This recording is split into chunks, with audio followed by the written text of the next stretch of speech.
And now this is special for us. We're joined by not one, but two great actresses from the new movie, Coraline. Dakota Fanning, you see, plays the title role in the stop-action animation film, and Teri Hatcher plays both real mother and the other scary mom. And you really do.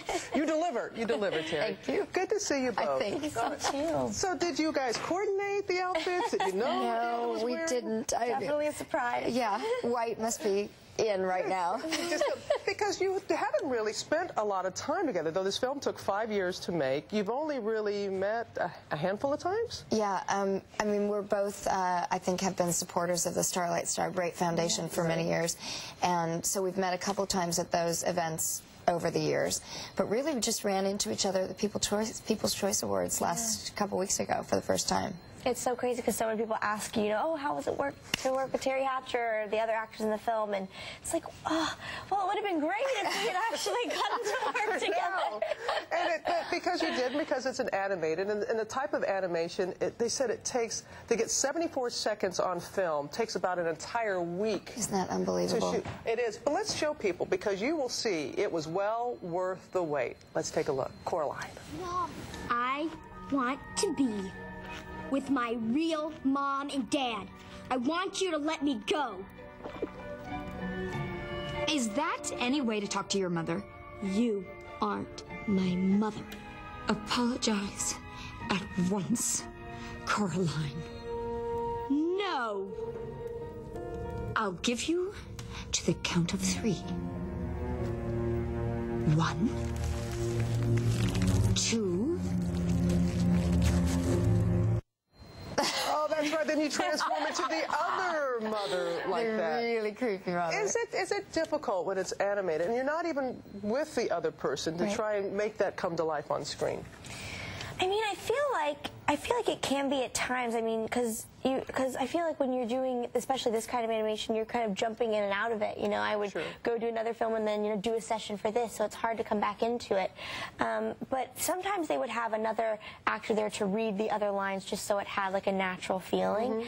But most of the time, the director, Henry Selick, and I were just in there by ourselves, and he's really specific and knows exactly what he wants, and he's really helpful that way. I imagine that's key. Yeah, and I think, especially for playing 3 different characters, 3 different versions of a mom, I think when you get into an animated film, you sort of think maybe you're going to do every funny accent or cartoony voice you've ever practiced your whole life. And Henry really wanted this to be real. So in a way, it ends up being the same kind of acting you would do normally, because you're still trying to have intent and get something out of the line and the motivation. And she's right about Henry. He would just sit there with his eyes closed and listen, and he just knew exactly what he wanted to hear, and then blended. I watched that scene. I can't believe we didn't do it together. I mean, it just looks like... Yeah, we did. You both are fantastic in the film, but my favorite, I have to say, is the Firefly. Oh, that's my daughter. That's your daughter, Emerson. She's, what, 11 years old? She's 11. She was 8 when I started getting involved in this, and she just loves, we love The Nightmare Before Christmas, which was Henry Selick's film. We've got, Jack Skellington all over our house, and she loved the idea of this ghost story. And when she went up to Portland to see the animated studios with me, he let her record a couple of lines, and they ended up making it into the movie. So it's something that she comes by naturally, runs in the family. Well, I don't know. I think it was, she hasn't been bitten by the acting dragonfly, so to speak.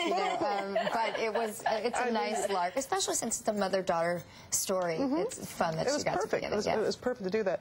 You, my friend, you're going to celebrate your 15th birthday at the end of this month. Yes. Your project after project, and we hear Twilight, which is a huge success. Right. That you may have a role in the upcoming Twilight. Tell us about that. I definitely might. It's definitely a possibility. I'm a really big fan of the movie and the books and everything, so it would be really cool if I got to be a part of it. And you're also a big fan, as a lot of us are, of Desperate Housewives. You were talking to Teri about that. No, it touches my heart. And she was so flattered. The 100th episode that was shot was so... You said you were moved to tears. I cried. I honestly did.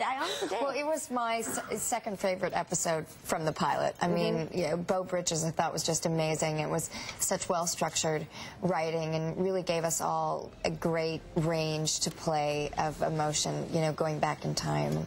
Terry, you look like you guys are having so much fun on that set. It has been a great season. I mean, it really has. I think this whole 5-year jump inspired the writers, and it's just sort of trickled down. And you know, grateful, grateful, grateful. That's what I think every morning. Amen. Well, Terry and Dakota, thank you both. You sure you didn't coordinate this? It's no, perfect. but from now on, every time we go anywhere, we are going to. Yeah. All right. People will have expectations. Exactly. You've set the standard very high. It is a beautiful, it's fun. Bring the kids, and wish you both continued success. So it is a little, we bring the kids, but it is a little, whoa. Yeah, good scary though. Good scary. Good scary. PG. Coraline opens in theaters on February 6th. Desperate Housewives airs every Sunday night right here on ABC at 9/8 Central. Coming up 5